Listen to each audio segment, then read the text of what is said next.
వేకా jewellers వెలలేని Vaibhogam తరుగులేని నమ్మకం. ఇప్పుడు మన కాకినాడలో డిసెంబర్ 5న ఘనంగా ప్రారంభం కాబోతోంది గోల్డ్ అండ్ డైమండ్ ఆభరణాల వేదిక. కోలీవుడ్ షేక్ అవుతోంది, టాలీవుడ్ కూడా షాక్ అవుతోంది. ఏంటి విషయం అనుకుంటున్నారా? తారల మధ్య విభేదాలు తారాస్థాయికి చేరడమే. Nayanthara versus Dhanush topic breaking news గా మారింది. ధనుష్ చేసిన పనికి నయనతార గరం అవుతున్నారు. ఈ చిల్లర పనులేంటి ధనుష్ అంటూ తిట్టిపోస్తున్నారు. ఇంతకీ ఏం జరిగింది వారి మధ్య? ధనుష్ పై లేడీ సూపర్ స్టార్ ఆగ్రహానికి కారణమేంటి?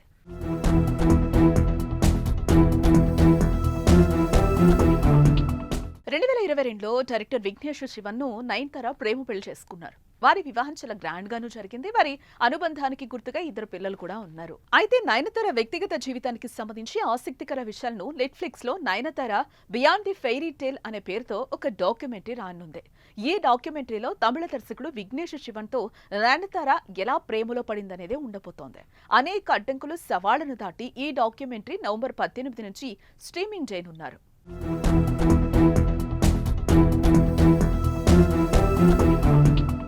అయితే డాక్యుమెంటరీ ట్రైలర్లో నేను రౌడీని షూటింగ్ టైంలో తీసిన 3 సెకండ్ల వీడియో క్లిప్ ఉపయోగించారు. తన అనుమతి లేకుండా మూవీ బిట్స్ ఉపయోగించడంపై ఆ సినిమా నిర్మాత ధనుష్ సీరియస్ అయ్యాడు.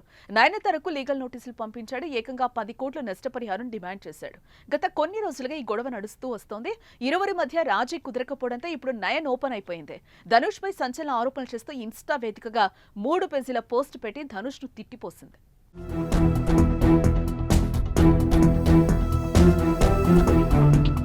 తండ్రి ప్రముఖ డైరెక్టర్ అయిన అన్నయ్య అండతో నటుడిగా ఎదిగిన నువ్వు ఇది చదివి అర్థం చేసుకుంటావని అనుకుంటున్నాను. సినీ రంగంలో ఎలాంటి బ్యాక్గ్రౌండ్ లేని ఒంటరి మహిళగా సవాళ్లతో కూడిన చిత్ర పరిశ్రమకొచ్చి కష్టపడి చిత్తశుద్ధితో ఈ స్థాయికి చేరుకున్నాను. నన్ను ప్రేమించే నా అభిమానులకు, సినీ పరిశ్రమకు నా ప్రయాణం గురించి బాగా తెలుసు. నా డాక్యుమెంటరీ కోసం పలువురు సినీ ప్రముఖులు సాయం చేశారు. దీని రిలీజ్ కోసం నేను నా ఫ్యాన్స్ ఎదురు చూస్తున్నాం. అయితే మాపై నీకు పగుంది, కానీ అది ఈ ప్రాజెక్టు కోసం కష్టపడిన వారి జీవితాలపై అది ప్రభావం చూపిస్తుంది. నా శ్రేయోభిలాషులు చెప్పిన మాటలు, నా సినిమా క్లిప్స్ ఇందులో జోడించాం. కానీ నాకు ఎంతో ప్రత్యేకమైన నానుం రౌడీదాన్ ఉపయోగించలేకపోయాం. అందులోని పాటలు మా డాక్యుమెంటరీకి బాగా సెట్ అవుతాయి. కానీ ఎన్నిసార్లు రిక్వెస్ట్ చేసినా నువ్వు నో చెప్పడం నా మనసును ముక్కలు చేసిందని నయనతార రాసుకొచ్చారు.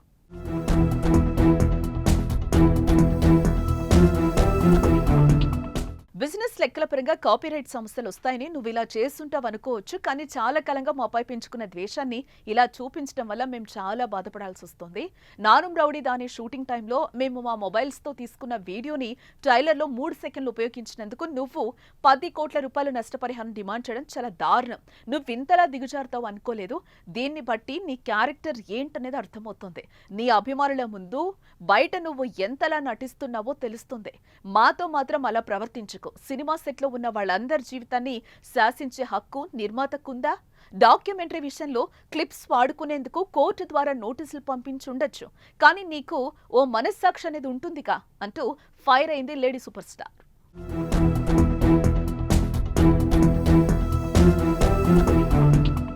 సినిమా రిలీజ్ అయి 10 ఏళ్లు దాటిపోయింది. అయినా సరే ఇప్పటికే బయటకు ఒకలా లోపల మరోలా నటిస్తూ ప్రపంచాన్ని ఎలా మోసం చేస్తున్నావు? ఈ మూవీ గురించి అప్పట్లో నువ్వు చెప్పిన షాకింగ్ విషయాలు నేను ఇప్పటికీ ఏవీ మర్చిపోలేదు. నానుం రౌడీ దాని బ్లాక్ బస్టర్ హిట్ అవ్వడం నీ ఈగోని హట్ చేసిందని నాకు తెలుసు. 2016 ఫిలింఫేర్ అవార్డు వేడుకలోనూ నీ అసంతృప్తిని బయటపెట్టావు. బిజినెస్ లెక్కలన్నీ పక్కన పెడితే పబ్లిక్ లో ఉన్న తోటి వ్యక్తుల జీవితాల్ని ఇబ్బంది పెట్టడం ఏమాత్రం సరికాదు. ఇలాంటి విషయాల్లో కాస్త మర్యాదగా ప్రవర్తిస్తే బెటర్. తమిళనాడు ప్రజలు ఇలాంటి వాటిని సహిస్తారని అనుకోను.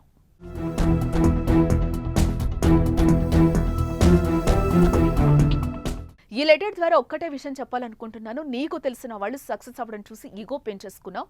దాన్ని నీ మనసులో నుంచి తీసివేస్తావని అనుకుంటున్నాను. ప్రపంచం అందరిది.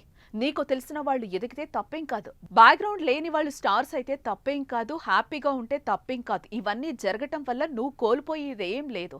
ఇప్పటి వరకు నేను చెప్పిన దాన్ని మొత్తం మార్చేసి కొత్త కథ అల్లేసి రాబోయే ప్రీ రిలీజ్ ఈవెంట్లో మరోలా చెప్తావని నాకు తెలుసు అని నయనతార సంచలన ఆరోపణలు చేసింది. మరి దీనిపై ధనుష్ రియాక్షన్ ఎలా ఉంటుందో చూడాలి.